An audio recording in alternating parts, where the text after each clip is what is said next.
Ja, ik wil eigenlijk nu in mijn komend werk dus het ook een beetje anders gaan aanpakken. Dus ik ben er dus achter gekomen dat Shell een scenario-afdeling heeft. En dat hebben eigenlijk heel veel grote bedrijven. Ja. En dat is ooit ontstaan bij Defensie. Dus de scenario plannen. Dus als A, B aanvalt, dan moeten we C en D en E.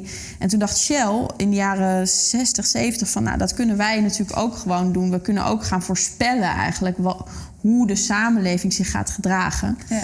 En ze hebben die scenarioafdeling, dus daar werken ongeveer 30 mensen fulltime die eigenlijk voorspellen met wat voor mogelijke scenario's Shell in de toekomst en in de werkelijkheid te maken krijgt. Heel en cool. In 1998 heeft die scenarioafdeling dus voorspeld dat Shell op dit moment waarschijnlijk te maken gaat krijgen met een hele grote klimaatrechtszaak. Omdat de klimaatverandering alleen maar zal toenemen en dus de maatschappelijke verontwaardiging ook. En die klimaatzaak die dus is aangespannen tegen Shell 2 jaar geleden heeft Shell al 20 jaar geleden voorspeld. Wauw. En wat een inception moment. Ook omdat ze al 20 jaar al wisten, zeg maar. En ze hebben gewoon honderden scenario's. En ik heb dus samen met Rebecca een medewerker van die ook bij het begin eigenlijk van de scenario bij de oprichting betrokken was. En die heeft ons een beetje uitgelegd hoe je dus hoe je dat doet, dus dat scenario plannen. Dus je gaat natuurlijk niet in een glazen bol kijken, maar je doet dat eigenlijk ook heel erg door data te verzamelen. Dus je gaat je niet afvragen van 2060, weet je wel, iets met blauwe mannetjes. Maar je gaat dus eigenlijk vragen, je moet jezelf de vraag stellen, wat zie ik nu? En dat moet je aan zoveel mogelijk mensen, dus van de bakker tot de minister-president. En dan moet je dan creëer je eigenlijk data. En dan moet je vanuit die data ga je onderzoek doen. En dan komt er nog een volgende fase waarin je dus experts. Want op een gegeven moment zie je dus in al die antwoorden zie je dus bepaalde thema's de hele tijd terugkomen. En dan ga je dus rondom die thema's ga je dus scenario's bouwen. En dan nodig je experts uit. En ik wil dus heel graag met Rebecca samen een scenarioafdeling voor burgers oprichten. Dus waar je naartoe kan, omdat ik gewoon best wel vaak met mijn mond vol tanden sta, weet je wel. Ik kan dus nergens naartoe om te repeteren voor de werkelijkheid. Ja. Maar ik zou best wel graag gewoon af en toe ergens willen zijn om, net als Shell en al die andere overheden hebben ook scenarioafdelingen. Maar burgers hebben dus geen scenarioafdelingen. En ik dacht, wat jammer nou, want het is zo slim. Omdat Rebecca en ik ook steeds meer in dus die hele research van Shell erachter komen dat de toekomst eigenlijk is weggelegd voor degene die het beste zijn rol kent, die het beste zijn tekst kent, die het beste zijn kostuum draagt. Het is gewoon zo. Als je in een crisissituatie, of in welke situatie degene met het beste verhaal die binnenkomt, die gaan we volgen. Ja. En natuurlijk, zeg maar, als je in ruimte een repetitie gaat en je kent je tekst al, dan dat klinkt veel aantrekkelijker dan iemand die stotterend, zoekend in het moment. Dus in die zin willen we ook de burger, dus omdat het ook natuurlijk gewoon wij burgers ook belang hebben bij de toekomst, willen we dus zo'n scenarioafdeling oprichten.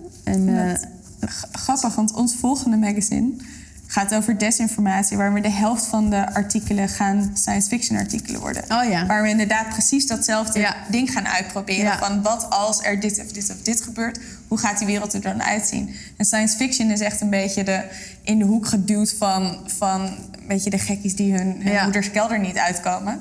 Maar het idee van science fiction, gewoon kijken op de data die er bestaat, is basically wat jij nu volgens mij beschrijft. Ja.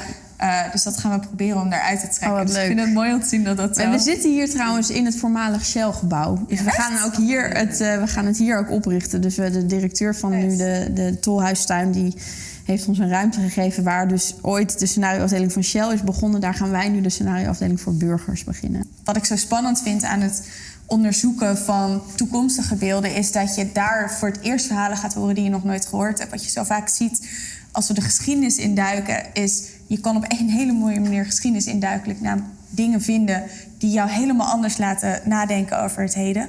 Wat eigenlijk heel vaak gebeurt is dat we alleen maar naar de geschiedenis kijken om daarmee nog meer te bevestigen dat bepaalde dingen heel erg slecht waren en andere dingen heel erg goed. Mm-hmm. En dan staan we daar allemaal helemaal met een bek vol tanden. Ja. Top, leuk. Ja. Maar het nadenken over de toekomst en wat voor wereld we daar gaan tegenkomen is natuurlijk zoveel spannender en nieuwer en geeft jou een input die je echt voor het eerst over iets anders na laat denken dan wat je eerder hebt gedaan.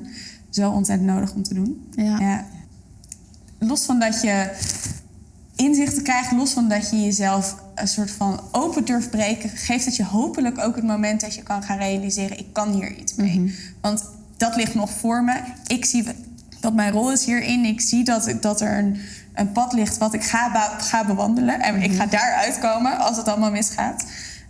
Hopelijk geeft dat het moment dat je inderdaad inzicht krijgt om iets anders te gaan doen. En te zeggen, ik heb daar macht over. Ik kan op dit moment iets veranderen. Dit systeem wat er voor ons ligt is niet zo uitgedokterd als dat het lijkt. Nee.